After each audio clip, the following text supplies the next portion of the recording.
I'm supposed to express things that is not expressible. Anyway, still trying to express that is inexpressible has been the tradition of this land.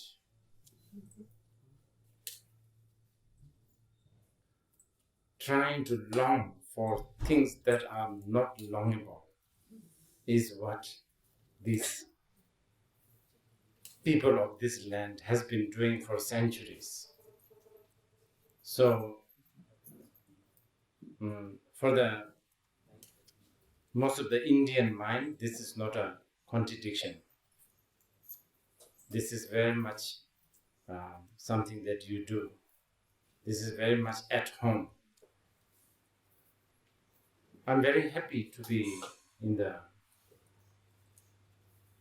in this space that is that has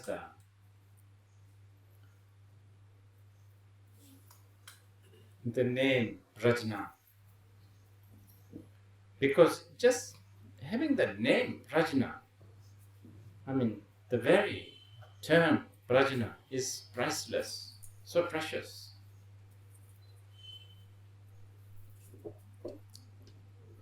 This is probably, I've been thinking quite, I've been also asking around. Prajna maybe is probably the most unique to India. Well, I have to say, one should, I think we should give a space for Chinese, especially when we talk about Taoism. The Taoist, they may not use the word prajna, but they might have something. I have a feeling they do, but I'm not. I have a lot of admiration towards what little I know and I have read about Taoism. So there we need to be open-minded. Apart from that, Prajna is very, very unique. The word wisdom is not doing the justice at all. I was reading several dictionaries, but out of the lack of choice of word, we will use the word wisdom nevertheless. It is believed that after years of penance and study and practice, Siddhartha Gautama finally went to Mangata, and under the Bodhi tree, he got it. He got awakened. I don't know how to say it. Even in the Tibetan in the Tibetan expressions, we have many different expressions. We use many, many different expressions to express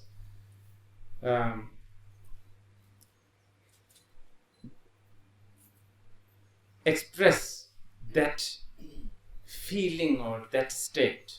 I think many countries do have this, and India definitely have so many language that cannot be translated actually. Like the Japanese, they have this special words also. They have many words in Japan. For instance, like, like you look at horizon, and then let's say you are looking at the sea, and then all these boats traveling, here, there, and then suddenly the boat sort of disappears, at the horizon. The Japanese have a word to express that feeling. What do you get when you look at? I mean, we can only use the disappearance of the ship, but the Japanese have a word to express that very feeling or the state or the phenomena. I think India has millions of those, which I'm sure most of you Indians don't even know and take for granted. But something maybe you should take notice of this, because that's those nuances are dying, and I think quite important. Prajna not only fall into that category, the word prajna, but I think it's much more than that. It's not only not translatable, but it's actually cannot be expressed. Anyway, I was talking to you about life of the Buddha. At the end of the lot of study and practice, he achieved, let's call it awakened state. And then right after that, he said, I have found, well, there's a few words he used. I have found profound, peaceful, extremeless, yes, luminous, uncompounded truth. So he has a sort of a five words he chose. He said, I found a truth that is brilliant, luminous, uncompounded, unfabricated. But no one is going to hear this. No one has no matter who he speak these, nobody can actually hear it. Yes, nobody would hear it. Therefore, I shall now remain in the forest. That's what he said. And, well, the legend, I don't want to use the word legend, the account, in the Buddhist account, life of the Buddha's account, it is said that the Lord Indra and Brahma came to him and said, no, you must. They requested, they asked him to turn the wheel of the Dharma. He said, you can use sort of different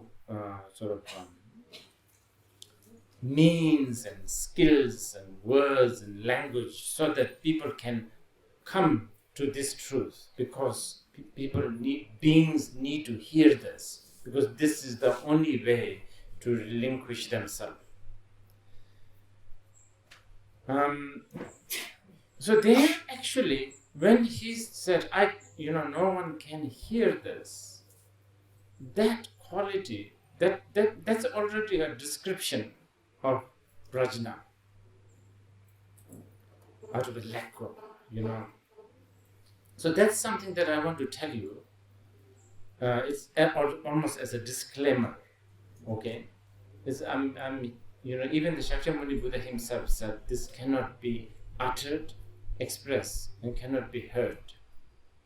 But he also said he said this can be experienced, just like a dumb mute can experience the sweet, but cannot really express how sweet it is to others. Just like that, you can experience it. And then there's myriad ways to experience this. These are found in the Shastras and the Sutras.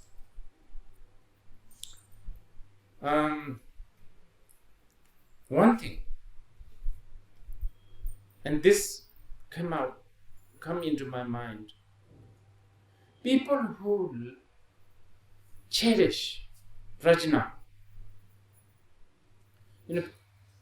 because the word wisdom is associated with intellect, clever, intellect, sort of smart, he has so much wisdom, he's smart, so on and so forth.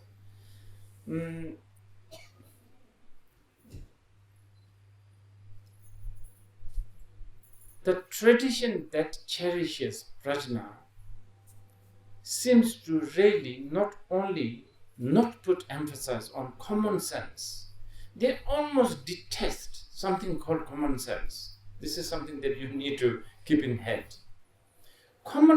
Even if you go to China, there is Confucianism. It's full of common sense. Respect the elders, harmony is important, filial piety, or social order, so on and so forth. Common sense.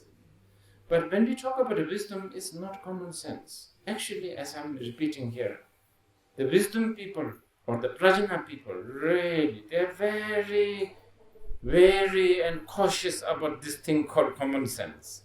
Because common sense makes sense. It's usable. It's profitable. It keeps you in order. It keeps you alive, so to speak.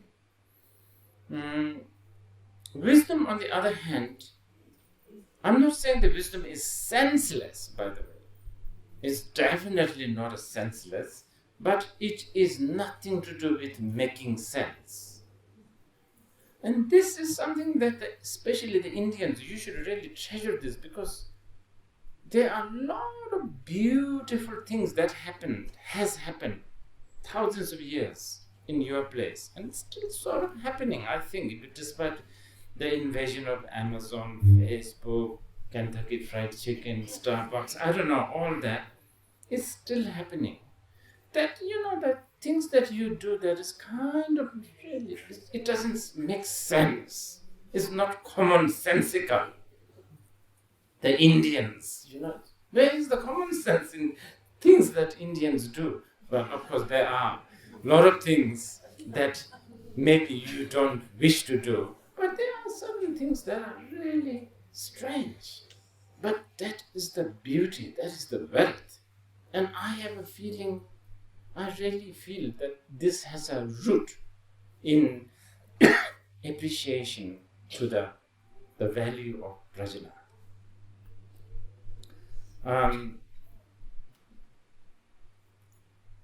Now, I just want to put all this first, and then we can talk about sort of the classic explanation of the Prajna, okay?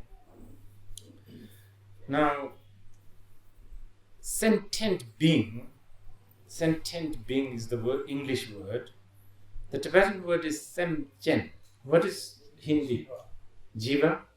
What does that mean? Which has emotions, feelings.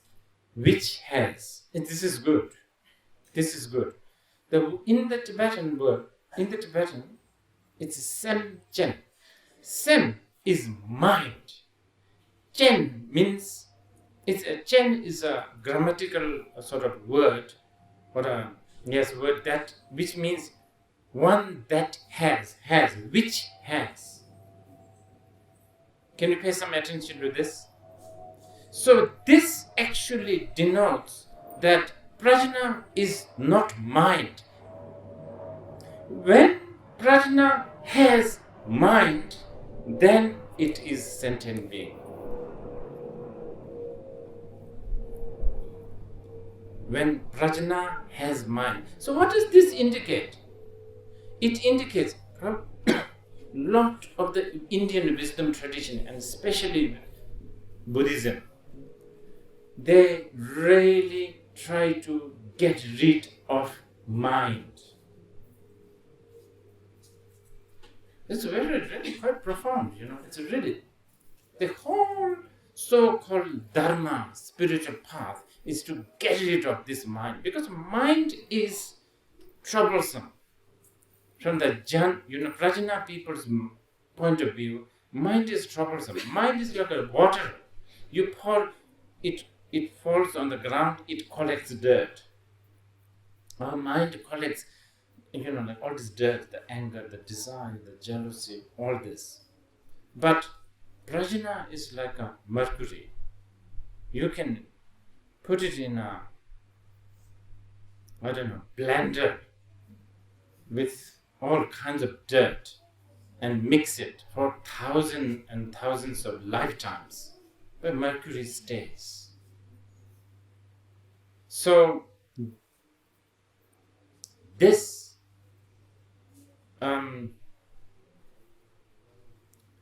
so now, with this you can see how an enlightened being or Mahasiddhas or Bodhisattvas. When Bodhisattvas, especially for those Bodhisattvas who have reached higher states, when they look at sentient being, it's like, oh, poor him or her. And when we say poor him, he has headache. Poor him or her, he or she has, toothache. A problem.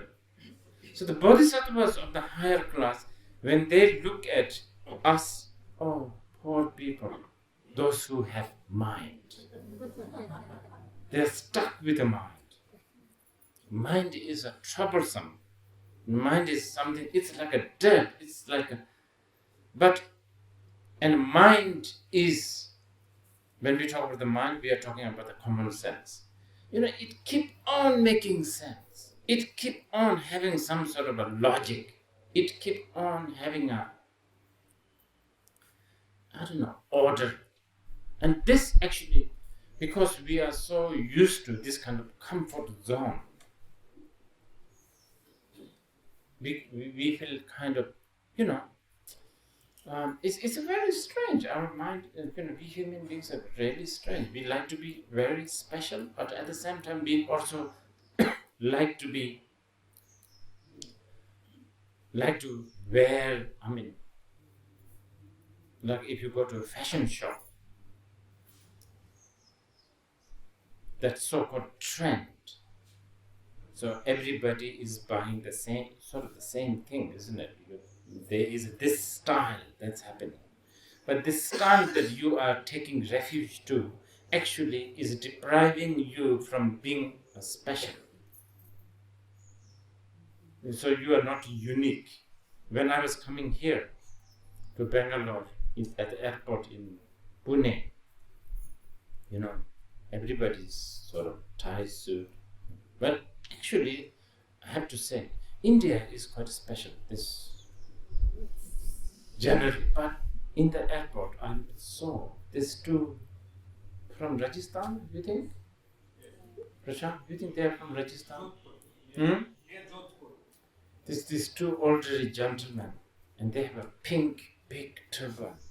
They are elderly and they have this shoes, what do you call it? Juti. Oh, wow. They were like billion times better than Prada, Calvin Klein. It's just so amazing. You understand? It's just so beautiful, so amazing. They stand out. And they weren't even doing it for the sake of standing out. They're just sitting there. I even asked, can we take a photo? He said no. And I was very happy that they said no. That's the way to go, isn't it? That's the way to go. But yeah, along that line, we are kind of very complicated species. I think we like to be special, but we also, that's how the mind functions. And by the way, there are a lot of artists here, I've noticed.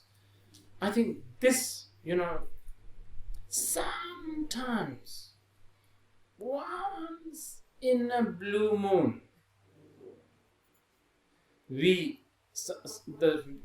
those who call ourselves artists, writers, poets, we manage to get out of the common sense zone and do something really. Well, I dare not label it as a prajna, but at least you are outside of the zone of common sense, order, sort of a formula, basically, a formula. And then it's like a shifting, it's like mind-boggling. It's like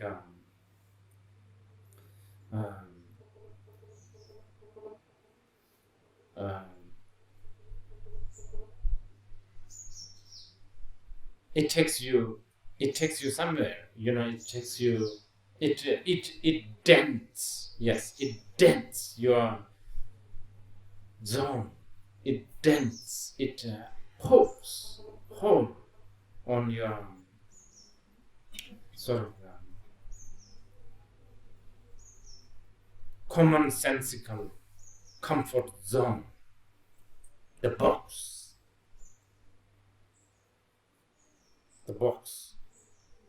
thinking out of the box. But Prajna is not thinking out of the box. By the way, really important. Prajna is,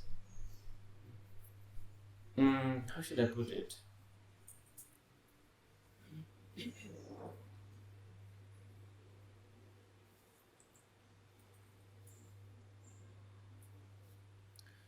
I don't know, this is difficult because it's inexpressible. Prajna, the Prajna sort of way of functioning is you don't necessarily, because Prajna thinks that out of box is a boundary. It's better to, it really doesn't matter. Out of the box in the Prajna's sense is an effort. Why go out? That's an effort. That's just another boundary. Why not just stay in the box but not get ruled and dictated by the box? This is like really out of the lack of, choice of words and expression. I'm using this. And by the way, this is also used in the classic Buddhist texts, like lotus is one of the most used analogy, like born in the muddy water but not stained by the muddy water. Born in the, like dirt, but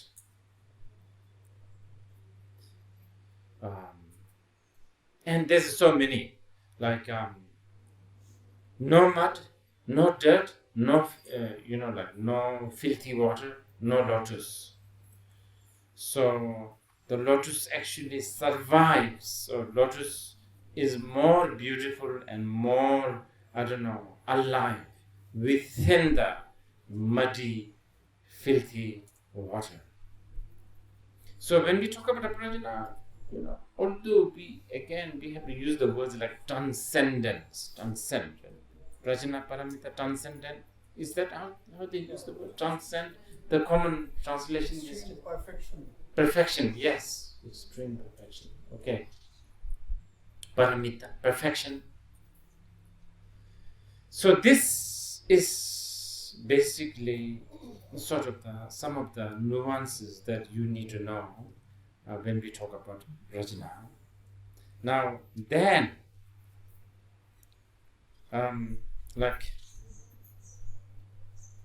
out of this, everything has to, out of this or within the sphere of Prajna, then everything fits, everything functions, everything manifests.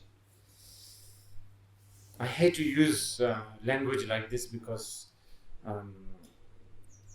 I think the listeners, they always end up interpreting this as some sort of very mystical, superhuman, super mundane, energy or force. It's not. It's something that you have at all time within you. Remember, you have mind. That you. Well, the one who has mind, you have mind. One who has mind. That one is the Prajna.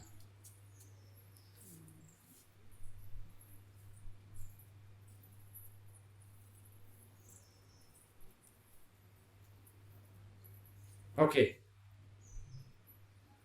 Is that something that we can reach? Is that something that we can use? Is this Prajna something that we can actually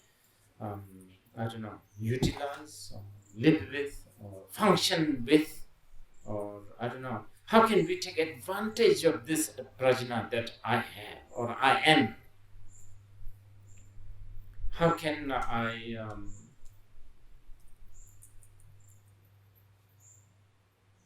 how can we, yes, eat, drink, talk, walk, sleep?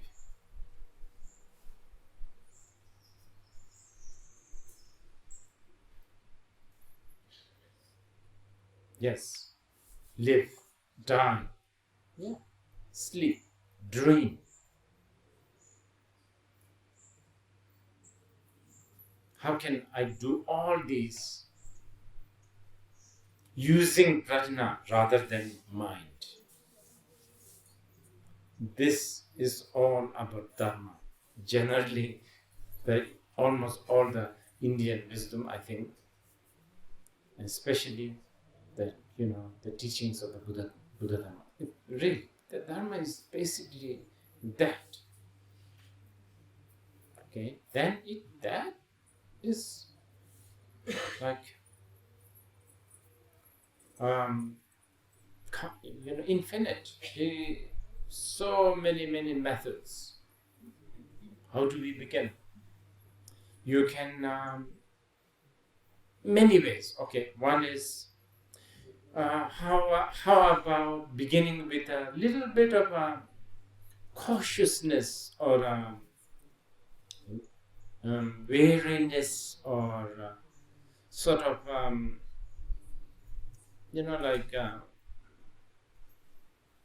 generating this mistrust towards mind, a whole lineage.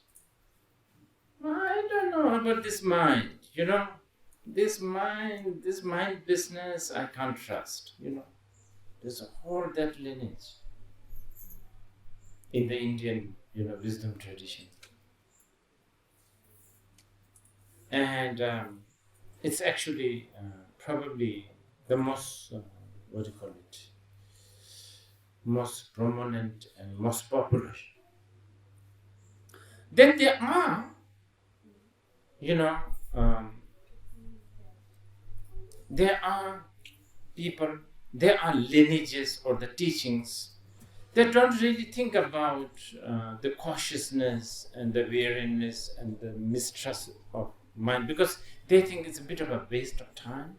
Okay, it's like you are given a kilo of ore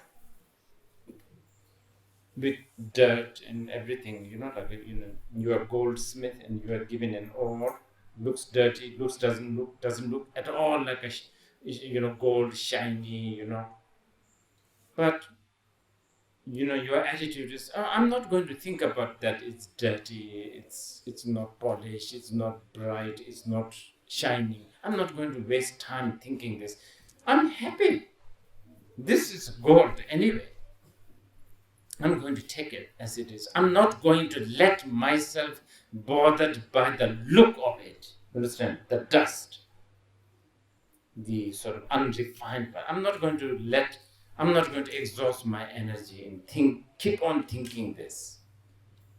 So there's that tradition. There's millions of methods.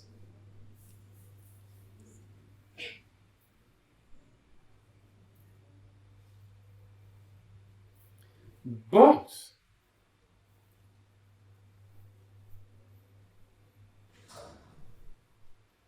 contrary to what many people seem to be now thinking, both tradition does not reject color, flowers, songs, dance, music. There are certain type of people who think that the flowers, incense, dance, music will distract them. So they choose to not have those. And that's also fine. There are practices that really emphasize on simplicity. And it works for a lot of people. There are others who can't have enough of flowers, enough of incense. Because I think it transcends, it takes them away from mind. Remember, our project here is to, trash the mind and go to the prajna. So then we hear that, even in the chant that I was doing earlier, to the praise to the Tara, there is shlokas like, I will just loosely translate. There's a shloka where it talks about her right feet. That's sort of we call it like a royal posture, and it's so she's sitting in that posture, and that feet. This you have to be prepared with a mind of, appreciating the prajna now. You understand? You can't think in terms of common sense. You understand? The moment you go into this commonsensical, mathematical, practical, then you will lose the prajna. Okay? So it's believed that her feet, right feet, especially right, I think the big toe, if it touches the earth, the 3,000 world, that these are all Indian expression, 3,000 world. What? How do you say this?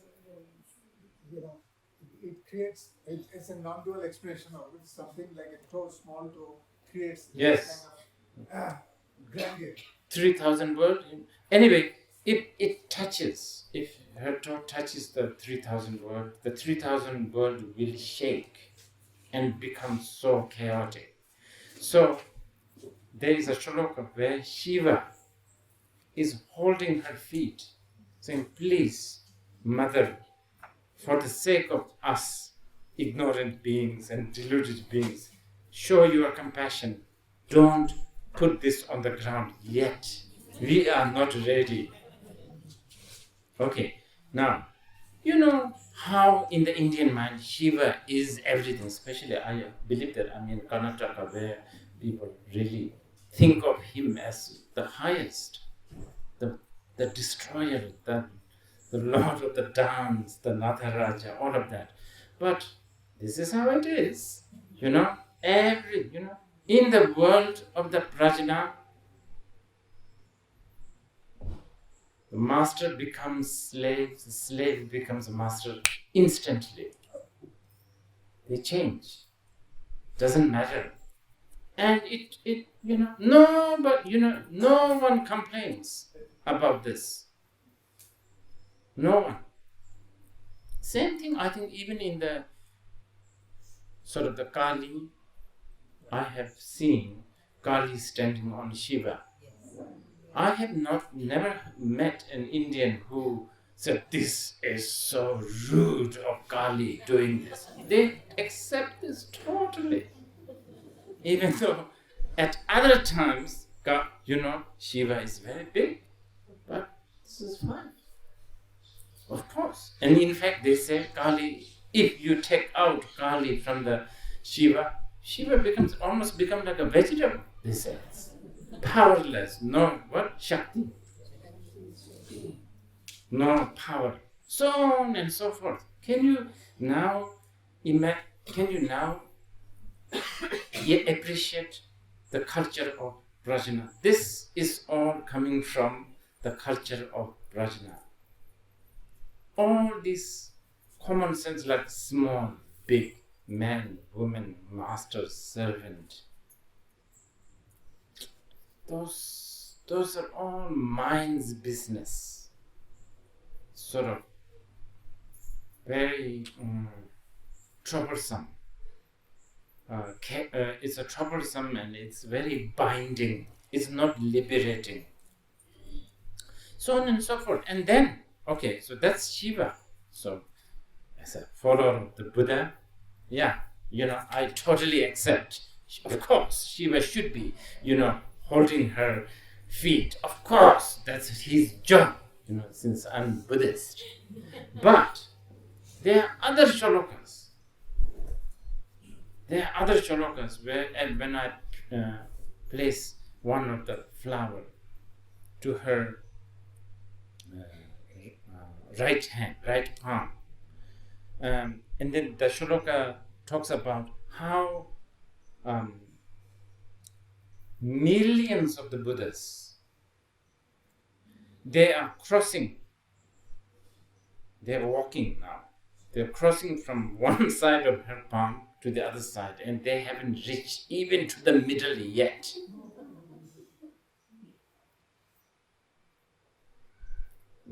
All the Buddhas are walking. These are Prajna culture, or Prajna, what do you call it? Prajna world.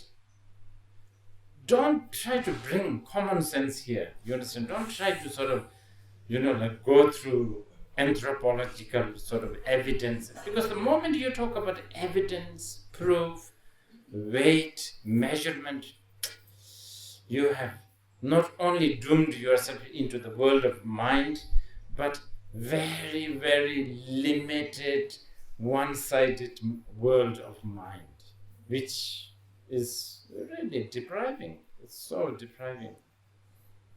And then, and then also, like Jenny, there's also a place where, in the Tara place, like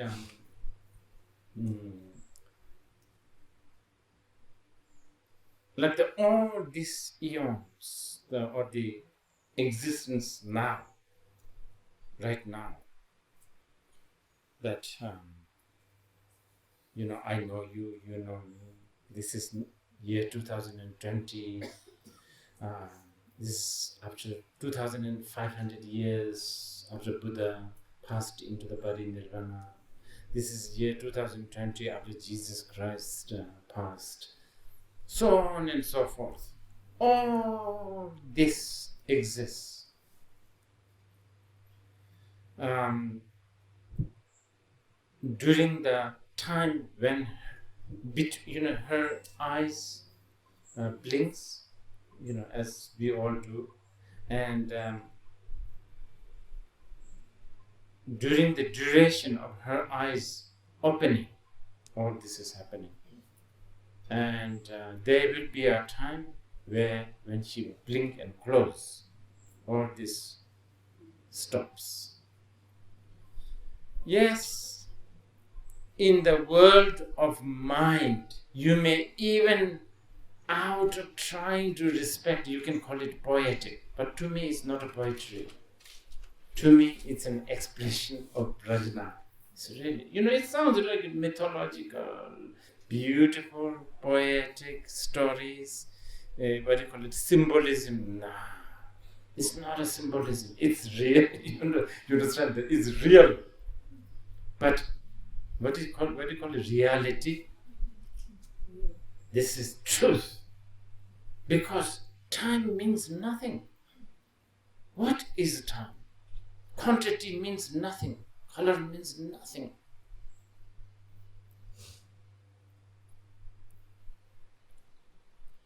You have to think like that. If you want to think of the Prajna, you have to think like that. I guess you can train. And by the way, those who have the experience of encountering substance like whiskey,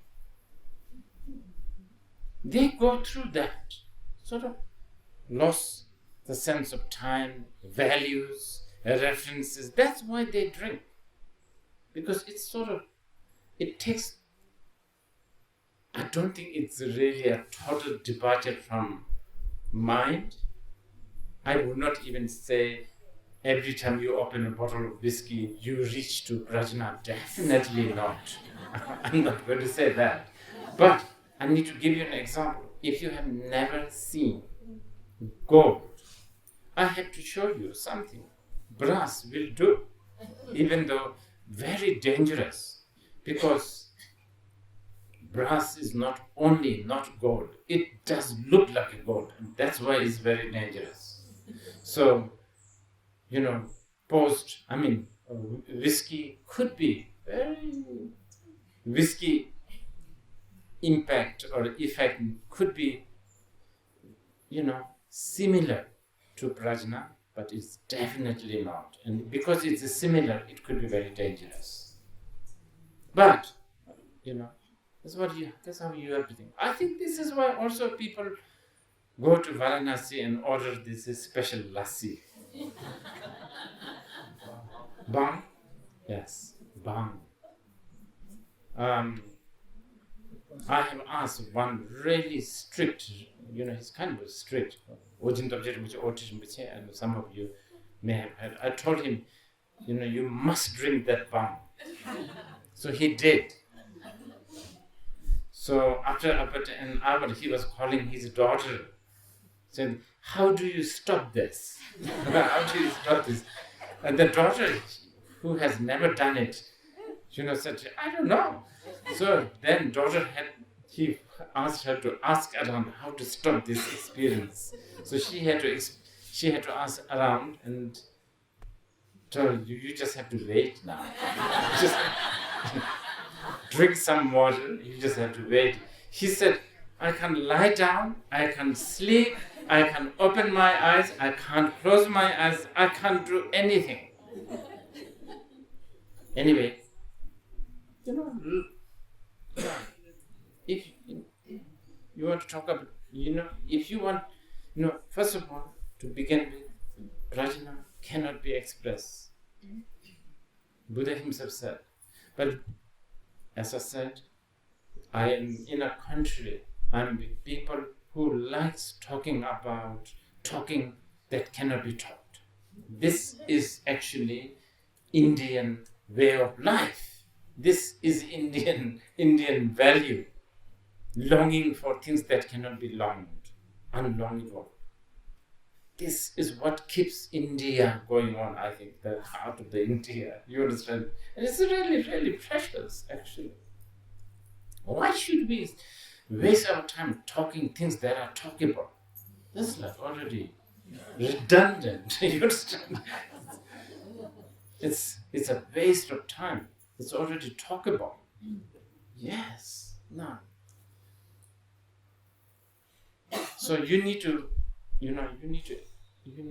know a little bit of that. This, the one who holds this, one who appreciates this, one who reads about it, one who longs for it, one who prays for this experience, one who cherish and look up to those people who have prajna.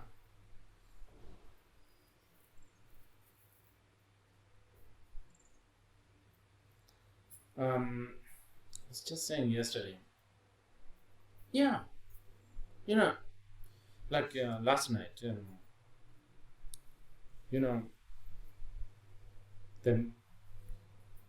The musical experience that we had, and just before the music, the artists were all introduced, and it's so touching when they are introduced. They say, she is so and so's disciple of a guru, so and so.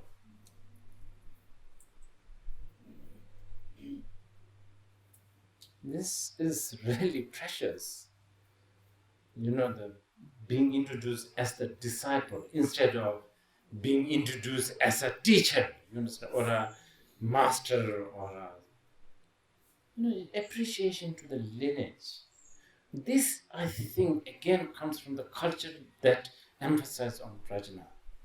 rather than what is intellect in the mind in the Hindi? Buddhi. Buddhi. Okay. Buddhi. How about in Karnataka? Same Buddhi. Buddhi, mind. Yes, sort of the blessing, prayers,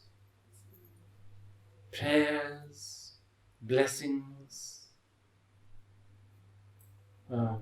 All this works better. Better is not the right word. It works actually. It works just because there is the prajna. If there's only buddhi in the mind, no. Then everything is predictable, predestined, or fated. Fated. There's no room for any changes. Then you just have to wait for somebody to save you, so to speak. Otherwise, just you are savior. That's the one that will save you is your prajna. You have it. The reason that you have been kidnapped by your buddhi. You have been imprisoned. You have been sort of tormented by your own mind. You can be free by your own prajna. And am I talking too much now?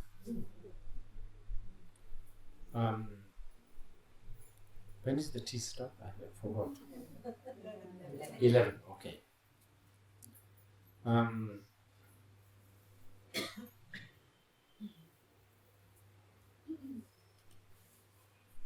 Okay. So with this, I will. I guess I'll just say a few words of the classic sort of training to what do you call it? Prajna that is found in the Buddhist and especially Mahayana tradition.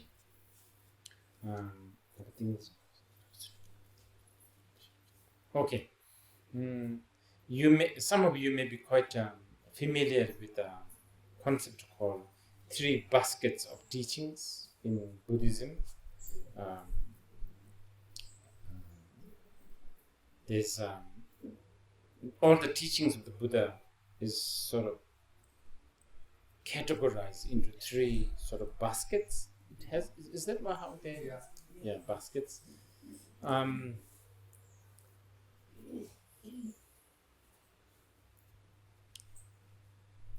There's something called sutra, and then there's abhidharma, and there's Vinay, right?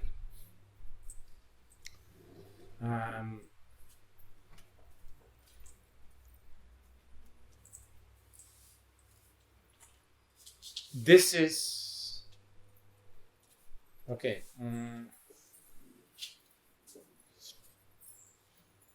Okay, so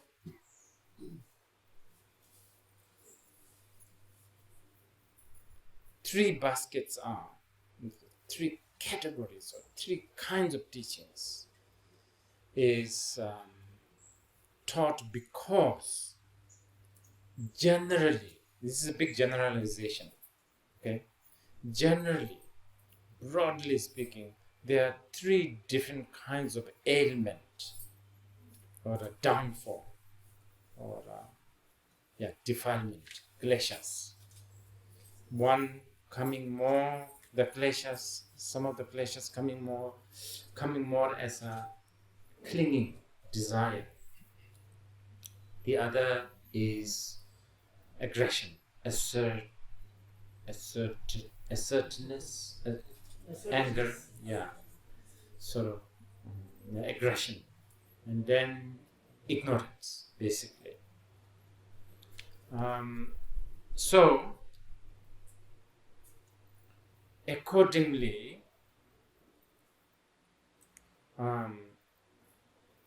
Buddha taught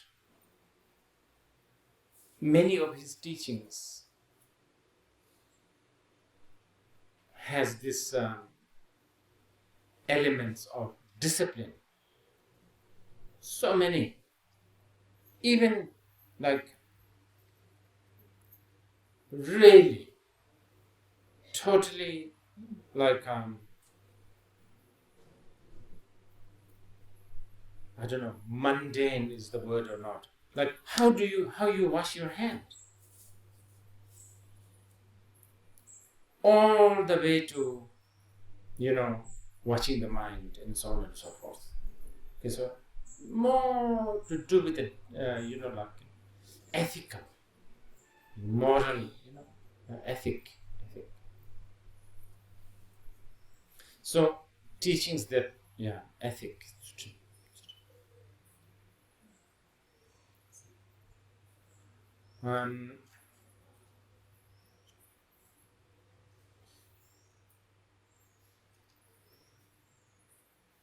Yes, ethic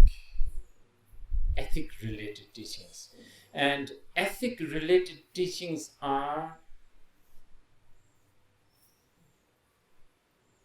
again the ethic related teachings are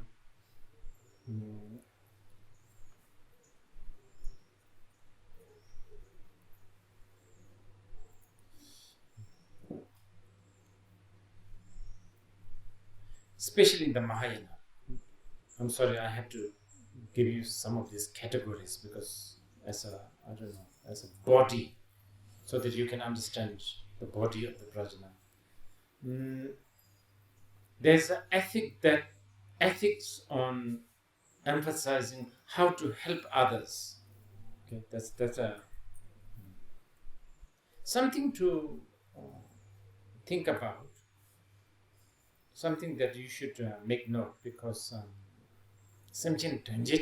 we call it. It's like ethic related to helping others. It's a big one. And then ethic related to refraining from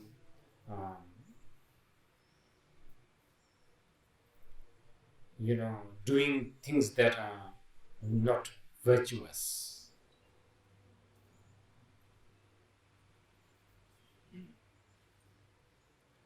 Things like, I think Panchashila may have come from this second category. Okay.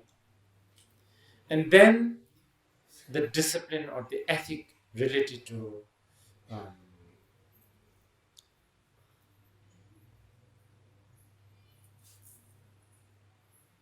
extracting virtue, extracting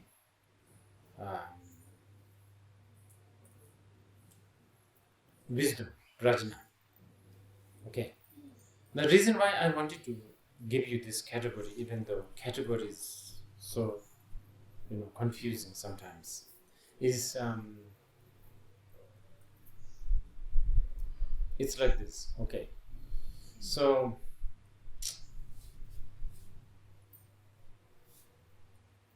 I'm talking about the Prajna. Okay, I'm relating everything to the Prajna. Okay.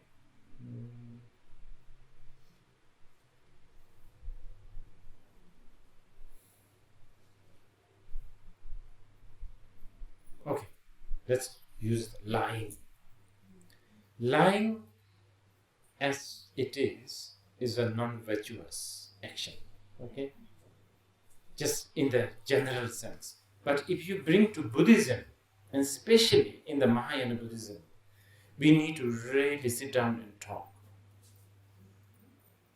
Because remember, I'm giving you 3 categories of ethic, and I told you the first one is an ethic that is meant for helping others, and the second one is ethic to refrain you from non-virtuous action.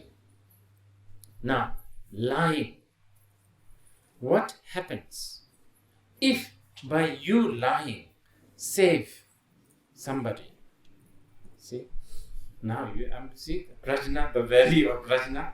Because if you don't have the Prajna, then you will be just like, no, I'm a Buddhist, I cannot lie. Okay, somebody come here, somebody who's, for, maybe he or she is going to be killed, somebody's chasing this, went this way. And then what? The next person comes and says, wait, did you see somebody running? Yes, I saw. I'm a Buddhist, I don't lie. So strange, isn't it? It's like, so you have to think like this. Yes, so it gets, So from the mundane sort of world point of view,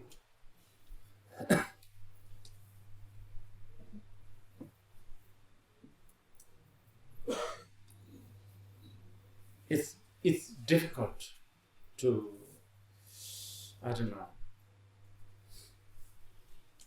It gets very complicated. In the world of common sense, becomes really complicated.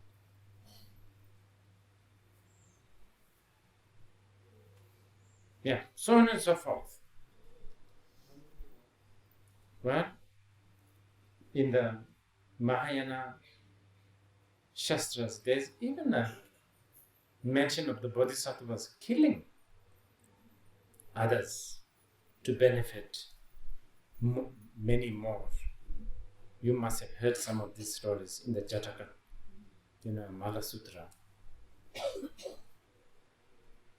So, ethic that's more to help others, and the ethic to refrain yourself from non-virtue need to be balanced. And who does that? The ethic that extracts the wisdom. And what do we mean by extract? Geva Chudu extracts the wisdom, meaning,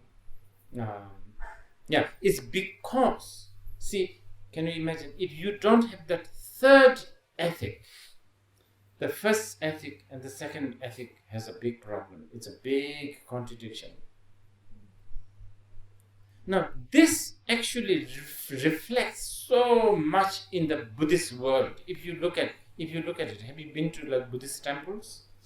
There are people like her, relentlessly shaving their hair. None. That's her choice. Then there are people, yogis, paranoid that their hair will drop. Contradiction, looks like. Also, there are like a Buddha's disciple, like Ananda, Shariputra, renouncant, no shoes, begging bowl, nothing to eat, only beg food, sit simple.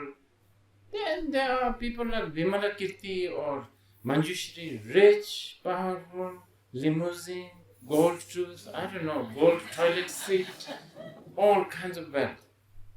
Both are venerated. In fact, if you go to the Tantric world, it's even more mind-boggling. Tantric, we, the Buddhists, venerate barbers and fishermen, prostitutes. Even my own lineage that I practice, I was recently counting how many prostitutes were there above my head when I pray. At least when I was making house, there's about 28. And one of them, her only wish is to continue life after life, remain as a prostitute. See, and why? Why is it like this? Prajna, really. If no prajna, only serene, gently walking, vegetarian, smiling all the time, who says no to whiskey. You understand? Only those guys we venerate. All the others, we don't even let them in. But this is not the case. This is the beauty of the Indian wisdom tradition. It's really... See, if you can appreciate the Prajna, there is no room for politically correctness, suffering. Political correctness, suffering. This is a suffering. This.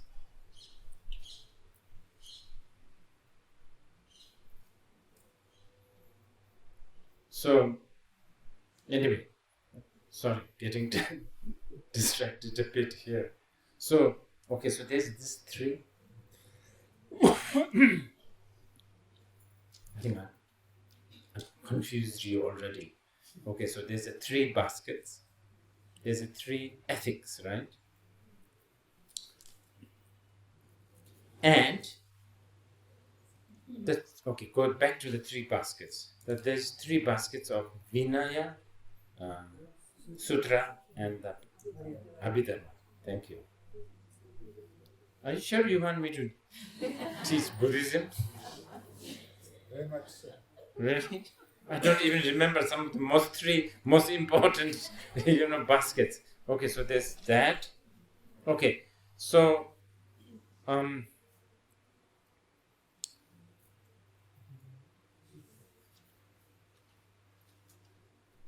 these three baskets, one of them deals with ethics. I told you already.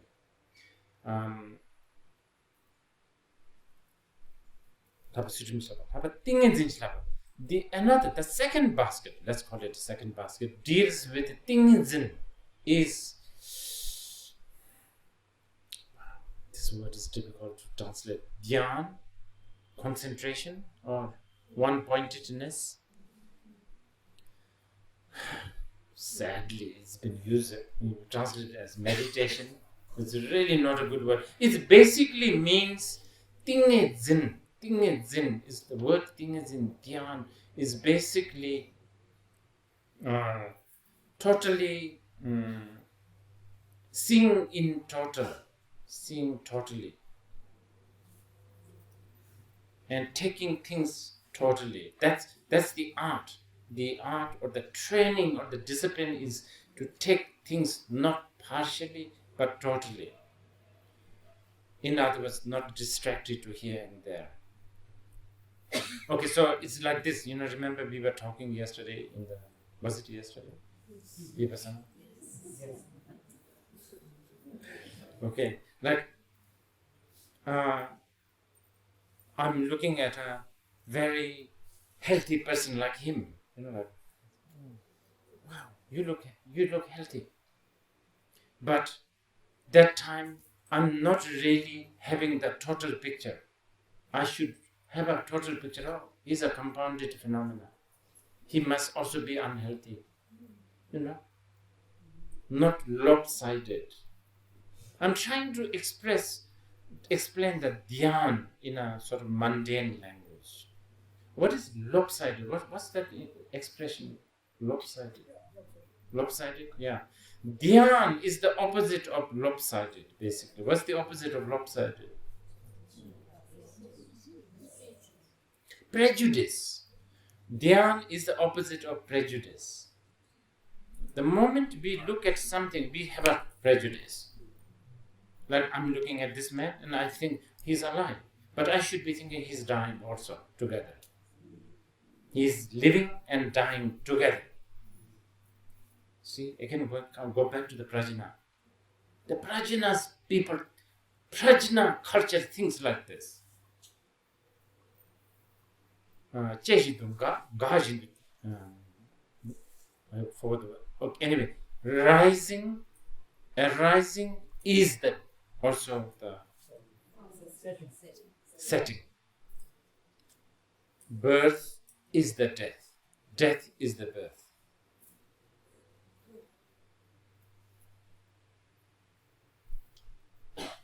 Appearance is non-existence. Non-existence is the appearance. That is seeing totality, seeing everything totally. Well, if you go deeper, this is the tantric people.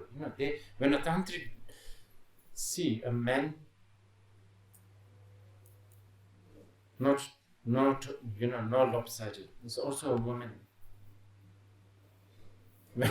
Woman is also a man. Seeing somebody only as a man, doomed. You are robbed by mind. You are detached from Prajna.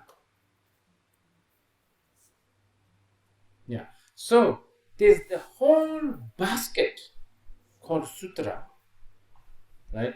Which is really to do with how to see things not lopsided, how to see things without prejudice, how to see things basically in totality.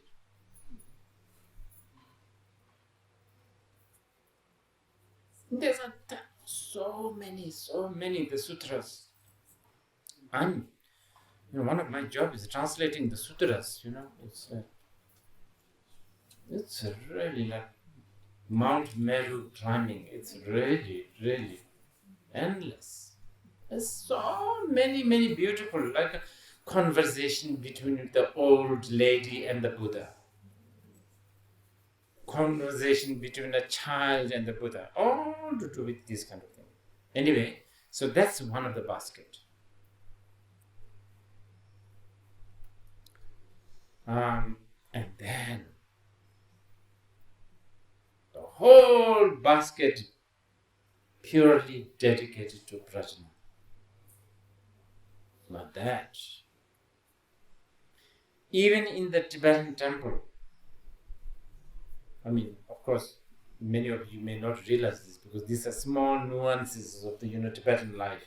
They have the like Buddha's sutras, like a canon. They put in the library like that. This basket, the basket of the Prajna, is always put above. And the words and sentences are also carved on the wood and paintings. And also, this basket, this section of the teaching, we also have a nickname for all this. Human beings are terrible, like nickname for these subjects also. And some of the nicknames are really beautiful, like the Prajna section is called Yum. Yum means mother. It's beautiful actually. Prajna, the Prajna section is always referred to as Yum, mother. Because all the Buddhas has to come only through realization of the Prajna. Not through ethic, not through, total, being there. No. Only with the Prajna. If no Prajna, those two are just a pain in the neck. Who wants to be in the totality? Why? Who wants to behave? Behaving is such a burden. Just the very word of behaving is like so annoying. Why would we want to behave? It's so like something that Kim Jong-un would do, not us. But Prajna, because of the Prajna, then you feel, oh yeah, it's worthy to behave. And also, you feel like behaving because of the value of the Prajna. I should look at the time. Yeah? Okay, time out.